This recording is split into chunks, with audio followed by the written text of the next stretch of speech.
muzzle is broad and deep, with square, even jaws.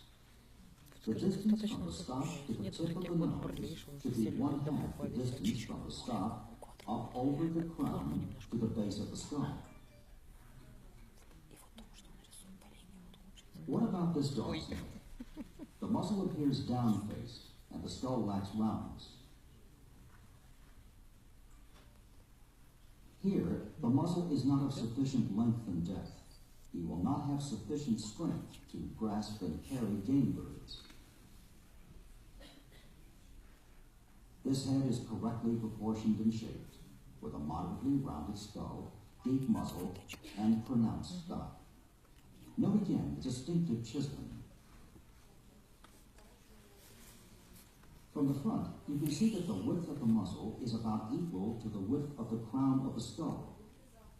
See how the upper lip is full and of sufficient depth to cover the lower jaw. Here, the back skull is too wide, and the muzzle should be broader. This head is too heavy and overdone. The nose is black in color for black and black and tan dogs. In other coat colors, it may be brown, liver, or black, but in all cases, the darker the color, the better. The nostrils are well developed for scenting ability. Teeth are strong and sound, and should meet in a scissors bite. Note that tiny toy-like teeth, which sometimes appear, should be penalized.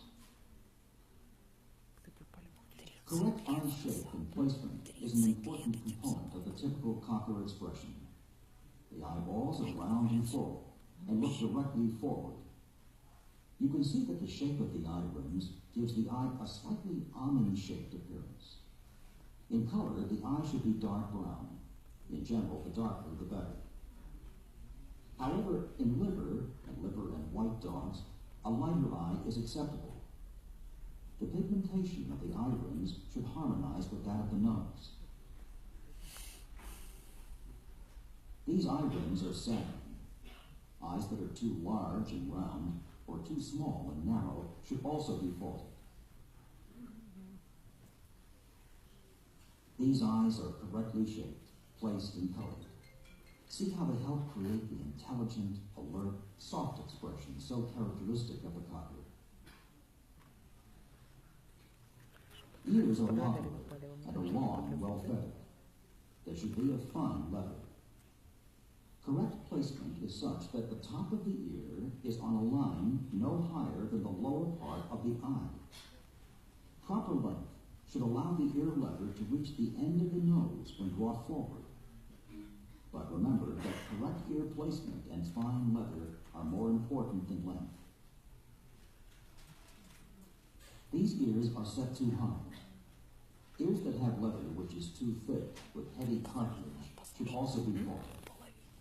Thick ear leather will cause the ears to protrude and appear high-set, and they will not hang properly. Here again is a lovely head overall, with its beautiful, dark, expressive eyes, enhanced by a deep, square muzzle, and fringed by long, low-set, silky ears. The correct cocker head is a finished beauty. Now let's consider the cocker spaniel's neck and body. The neck is sufficiently long to allow the nose to reach the ground easily to retrieve game. It should be muscular and free from excess skin or throatiness. See how it rises strongly from the shoulders and arches slightly as it tapers to join the head. The neck should blend smoothly into the shoulders, which are well laid back like these. They should form an angle with the upper arm of about 90 degrees. The shoulders should be clean cut and sloping. This dog is too straight in front. This is faulty as it hinders the dog's ability to cover ground efficiently and remain effective in the field. Also note that the neck is short due to the upright shoulders. This dog's correctly angulated shoulders form approximately a 90-degree angle with the upper arms. which permit the dog to move his forelegs in an easy manner with maximum forward reach. The shoulders should be well knit, with minimal space between the tips of the blades, about the width of a man's thumb. See how a straight line, dropped from the top of the shoulder blade to the ground, just touches the back of the elbow. From the front, you can see the clean shoulder line, with no hint of coarseness or heaviness. The chest is deep, reaching about to the elbows, which are held close to the body. It should be of sufficient width to allow plenty of room for heart and lung function. The forelegs are parallel, straight, and strongly boned. Here there is a lack of depth of forechest and a shallow brisket. From the side, see how the legs are set well under the dog, indicating good length of upper arm. Pasterns are short and strong. The feet are compact, large, round, and firm. The pads should be horny, not smooth or flat.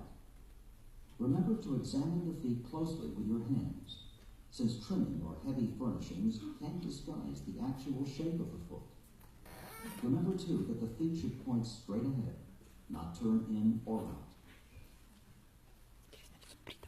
The Cocker Spaniel's body is short, compact, and firmly knit together, giving an overall impression of strength.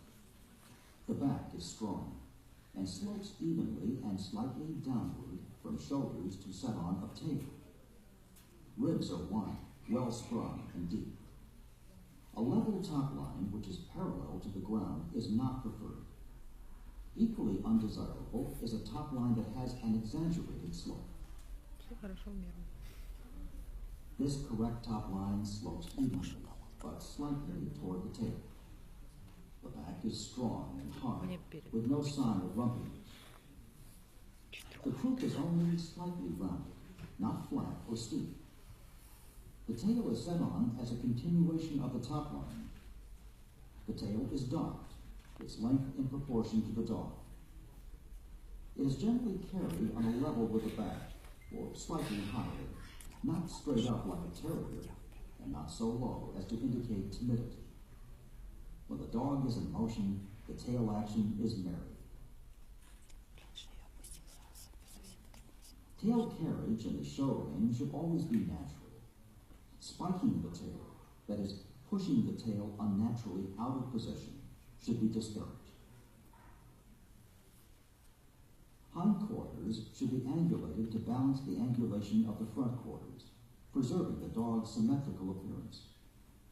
The thighs should be powerfully muscled. The stifles are strong with no slippage while standing or in motion. The hocks are strong and well let down. Correct angulation maintains the balanced outline and ensures good drive from behind. From the rear, you can see how the hips are wide and the hindquarters are well rounded and muscular. See how the hocks are well let down and parallel. Like the front feet, the rear feet are round, compact, and large, with horny pads. Now let's discuss the Cocker Spaniel's coat. It is of medium length on the body, with sufficient undercoat to provide protection from the elements. It is short and fine on the head. The ears, chest, abdomen, and legs are well feathered, but should never disguise the dog's natural outlines and movement. The Cocker Spaniel standard stresses the importance of correct coat texture. It should be silky and of a texture that allows easy care. It is flat or slightly wavy, but never cottony or excessively curly. It is improper coat texture more than the amount of coat that can cause grooming problems. A coat with good texture is relatively carefree. Excessive coat is a serious problem in the breed. What about this dog's coat? It is very cottony and much too excessive, An excessive coat not only obscures the dog's outline, but is completely unsuited for the breed's function as a sporting dog. This dog's coat is more correct. It does not hide the natural outlines, and its silky texture permits easy care. Judges should give equal consideration to a moderately coated dog as to competitors with more coat. Remember that dogs appearing in the show ring with excessive coats should be severely penalized. Trimming to enhance the dog's true lines should be done in a subtle manner and should appear as natural as possible, as this coat illustrates. The use of electric clippers on the back coat is not desirable. The Cocker Spaniel's coat color is classified into 3 varieties. Black. Any solid color other than black or ascot.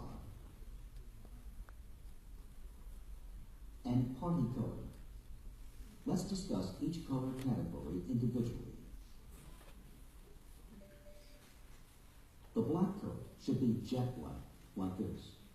Shadings of brown or liver in the sheen of the coat are not desirable. A small amount of white on the chest and or throat is allowed, but a spot larger than a silver dollar or wider than a pencil-thin strip should be penalized. White appearing anywhere else on a black coat disqualifies. The black coat may also have tan points, like these. Ascots may also include tan points in some cases. For all colors in this category, the color should be of a uniform shade, although lighter shading on the feathering is permissible. A small amount of white on chest and or throat is allowed, but a spot larger than a silver dollar or wider than a pencil-thin strip should be penalized. Please take note that since white on bucks is less obvious, it is too often overlooked. White appearing elsewhere on the body is a disqualification. Party-colored coats consist of 2 or more definite, well-broken colors, one of which must be white. Again, tan points can appear in some cases, and should be placed ideally like the tan points in blacks and ascots. Roan coats, although quite rare in the breed, are considered party-colored. Whatever the coat colors in this category, one color which takes up 90% or more of the body is a disqualification. A word about tan points. The color of the tan may be from the lightest cream to the darkest red color, but in all cases should be restricted to 10% or less of the total body color. This dog's points are within this limitation. Tan markings in excess of 10% of the total body color is a disqualification. In the black and ascot varieties, the standard is quite specific about the placement of tan points. They should be located as follows. A clear tan spot over each eye, on the sides of the muzzle and on the cheeks, on the underside of the ears, on all feet and or legs, under the tail, and optionally on the chest. Tan markings that are not readily visible or that amount only to traces should be penalized, as should tan that extends upward over the muzzle and joins on top of the muzzle. In addition, the absence of any of the specified tan markings on an otherwise tan-pointed dog in the black and ascot variety is a disqualification. Although the smallest of sporting dogs, the Cocker Spaniel has a typical sporting dog gait. Prerequisite to good movement is balance between the front and rear assemblies. He is properly constructed in the shoulders, upper arms, and forelegs, so he can reach forward without constriction. In a long, full stride, to counterbalance the driving force from the strong, powerful rear quarters. Coming toward you, the forelegs should be carried straight forward, not out to the side. The legs will converge toward a center line, however, as speed increases.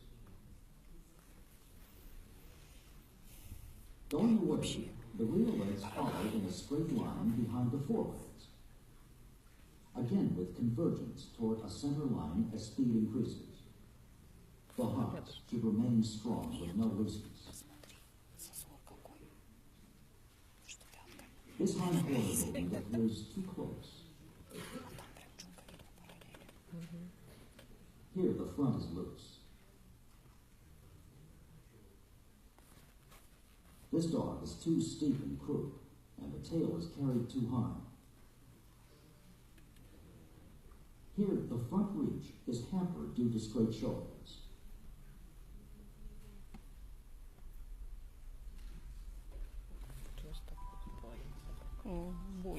Here again is correct movement, coordinated, smooth, effortless. The cocker must cover ground efficiently, but excessive animation or speed should never be mistaken for proper movement. Speed is not required for a cocker to perform its normal duties in the field or showing. Excessive speed in the show ring makes it difficult to evaluate movement properly. Therefore, dogs should be moved at a moderate gait.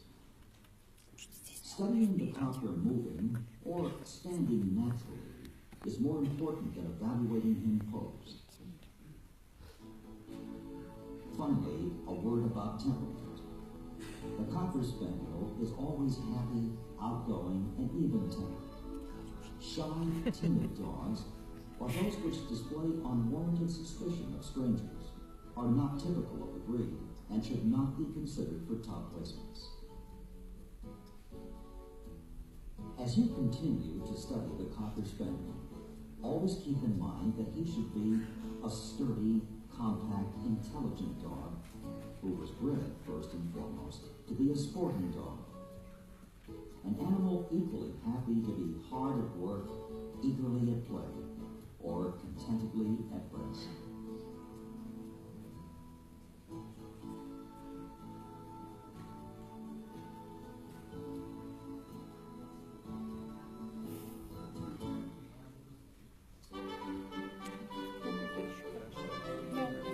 Отлично. Я что тебе там такое выставляла? Там? Что тебе с инженером такое выставляла? So I hope you enjoyed that movie about American Cocker. Ну что, вам понравилось видео? Да. You know, it's not easy to speak about stand-up because it's boring, but we need to go through that. On that movie, I thought someone at the end, something that was very important in my opinion at the end, it was when they speak about temperament. Очень сложно говорить о стандарте, потому что это может перейти на довольно-таки скучное занятие, обсуждая те или иные моменты. И потому, опять же, возвращаясь к этому видео, необходимо сказать, что все равно вы должны учить стандарт, мы его должны знать. И в этом видео очень четко и очень хорошо был подчеркнут один момент, когда говорили о темпераменте собак этой породы. It's really written in the standard, and it is the way we like American Cocker, then it must be merry and happy. И действительно в стандарте этой породы написано и подчеркнуто, что собака должна быть веселой и счастливой. More and more in the show ring, and I would have said before, mostly in party colors, but nowadays in every color you can find some dogs that are afraid or bad temperament. And that is a real, it's getting a problem in the breed, and we have absolutely no place in no breeding program for stupid dogs. No, before it was especially in party color, but now it's getting in every color. И очень важно подчеркнуть то, что раньше особо это было развито у собак с комбинированным, со смешанным окрасом, что они робкие, застенчивые, не очень социализированные, не такие веселые, как хотелось бы по стандарту. Сейчас эта проблема уже возникает во всей породе, не зависит никаким образом от окраса. И, к сожалению, это то, с чем мы сталкиваемся сами в ринге. Необходимо обращать внимание все-таки на то, что собака должна быть веселая. Ну а что нам делать, как Лоран говорит, с глупыми собаками, ну это уже такое дело. I believe that it is our duty as breeder or as a judge not to really give high notes to this dog.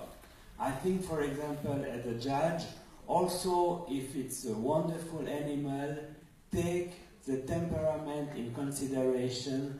I would never grade more than very good a dog that is showing openly that he is shy. И что мы с вами, как заводчики, как судьи этой породы, должны помнить и что мы должны делать? Это, конечно же, прежде всего, как заводчики, не пускать таких собак в разведение, если они застенчивы, не проявляют нужный темперамент. И как судьи мы, естественно, не можем, не имеем никакого права поставить таким собакам высокую оценку. То есть максимум это может быть очень хорошо, но это совсем максимум, потому что темперамент очень важен для этой породы. You know, it's nice to be beautiful, but it's so much better to be attractive in temper. And that's also for human, but it's also for American Cocker. И для американского кокера точно так же, как и для людей, работает принцип. Да, хорошо быть просто красивым, но если это вот привлекательность по темпераменту, то это как раз то, что мы ищем у себя в ринге. So now we have been speaking about the body, about the head, about the temper. I still have to be very honest with you and to speak you about grooming. Because an American Cocker with no grooming is looking a little different. И опять же, сейчас мы с вами перейдем к разговору о голове, о фронте, о конечностях и так далее. Но о чем также необходимо поговорить, это о груминге. Почему? Потому что американский кокер без груминга, он выглядит немножко по-другому. I think you must always remember then it is a natural look, but that need a special grooming. So it's very important for the breeder and for the judge to take the quality of coat in consideration. И, естественно, собака должна выглядеть естественной, природной, но, тем не менее, необходим определенный груминг, свойственный для этой породы. И, естественно, судья должен принимать во внимание качество шерсти в ринге. You saw on the movie that they were showing a dog with cotton coat, you know, with a little woolly. It's very difficult. I'm thinking about the show side, but I'm thinking also to the private owner, you know, and we need to produce and to give a good place to good quality dog coat, because it's so much easier to look after and to take care. И даже здесь на видео мы сами видели собаку, которая такая пушистая, как ватная шерсть. Да? Опять же, как заводчики, естественно, как судьи, мы должны за этим следить очень внимательно и высоко оценивать и продвигать далее собаку как раз с хорошей, правильной, качественной шерстью, потому что она точно так же определяет породу. So the grooming should be an asset to the breed and not a negative point. And I think that an American Cocker needs, I would say, perhaps 20 minutes a week to be kept in good condition. It's not so much, but if you don't do it, then you are going to have a sit-down American Cocker.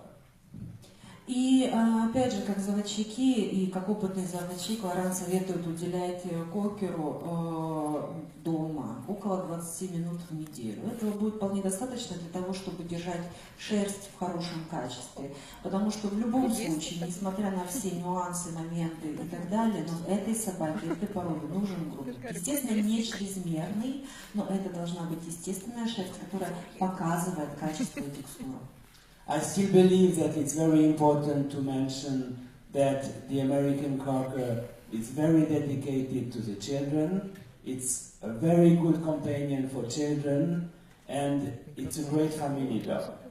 Before, I'm speaking about 15 years ago, he was the #1 in America in births. I think they had really big number. It's decreasing because fashion is taking other breed in France, which is very good.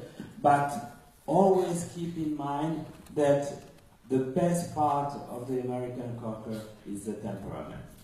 И опять же, возвращаясь к разговору о темпераменту, необходимо еще раз подчеркнуть, что американские кокера очень хорошо ладят с детьми, они очень хорошие собаки-компаньоны. И лет 15 назад по количеству рожденных щенков американский кокер в Америке был на первом месте. Естественно, это своеобразная дань моде, сейчас немножко снизилась, но тем не менее, действительно, эта порода очень популярна как раз благодаря своим качествам темперамента. I hope I've been able to share with you a little bit of my passion for American Cocker.